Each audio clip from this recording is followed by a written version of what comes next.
I was up between 5 and 5:30 this morning.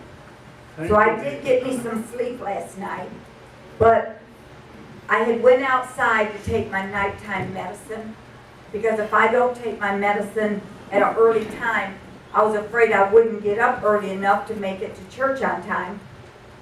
But evidently I hadn't ate nothing, because I take the same medicine every night, and it's never bothered me. But sometimes it'll take up to 3 hours before it starts working. And last night I took it and I came back in church and I sat down and I ate a little bit. Well, I felt like I needed to get up and start helping the ladies clean up, because there was a lot to do here last night. So while I'm cleaning up, starting to do some things, I started feeling sick to my stomach.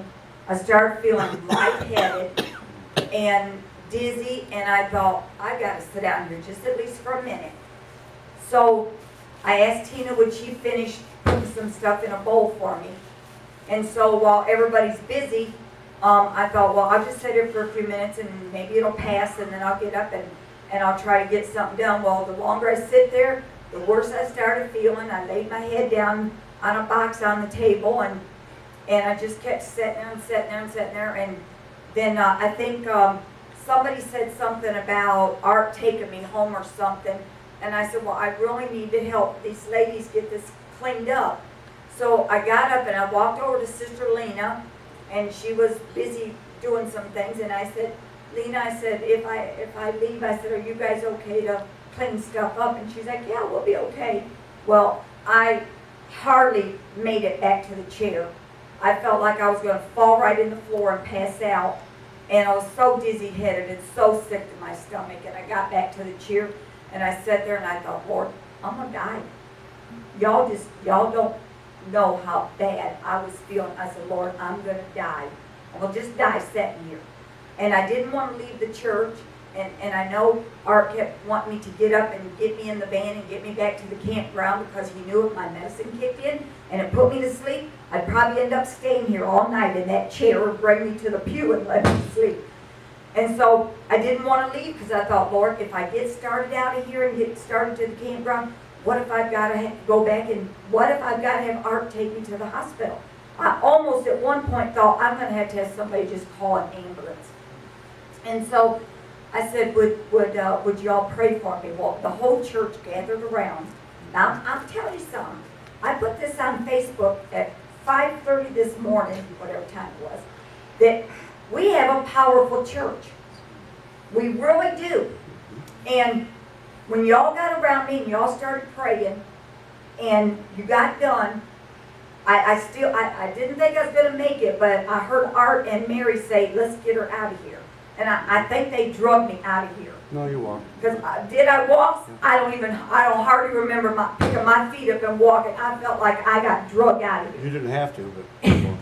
And yeah, you were being drugged. I thought so, Tim. And they got me in the van, and I laid the seat back, and I remember Tina kissing me or hugging me and told Art to take care of me.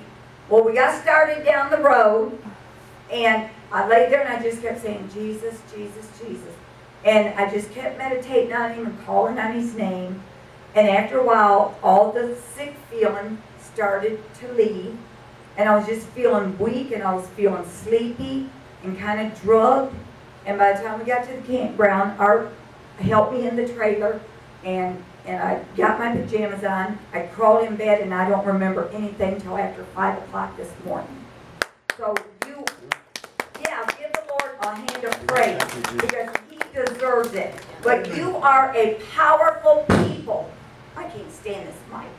Sister Patty, Trade with your I husband. forgot to say something. I don't even Your know. brother Joe, just Give me a minute. I don't want to interfere. go ahead. Just being an old man and I am, I forgot. that's okay.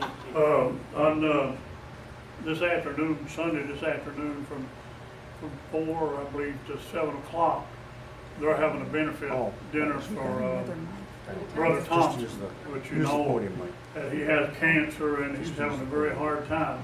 He's in pretty bad shape, and they're having it over at Brother Mason's church and reading, and they're going to have that for him because his medical bills and everything is so piled up on him and he can't make ends meet, and he's in real bad shape from the chemo. So I'm asking the church that we make a donation to Brother Thompson. Unless you want to go over and have dinner and all these things, which I realize it's quite a ways over there. And so the board members are here, right, enough of them. So we're going to want to write him a check, and that's all right. Yes, yes. How much? Somebody make the motion. I'll make a motion. Second. Write the check for $200. All right, you got this down? Okay, All right. I'll get it done. Yeah, we'll All in take- favor? We'll take the notes. Praise the Lord. All right, you know Brother Thompson, he's been around a long time. He's Yeah. from here in the beginning when I came here, and he's always been good to me, but we've had a disagreement or time or two, but that don't mean anything. You know, we all do, Right. Amen. so we need to be as generous as we can. And somebody's already suggested $200. What about the church as a whole gives the $200, and if we take up a special offer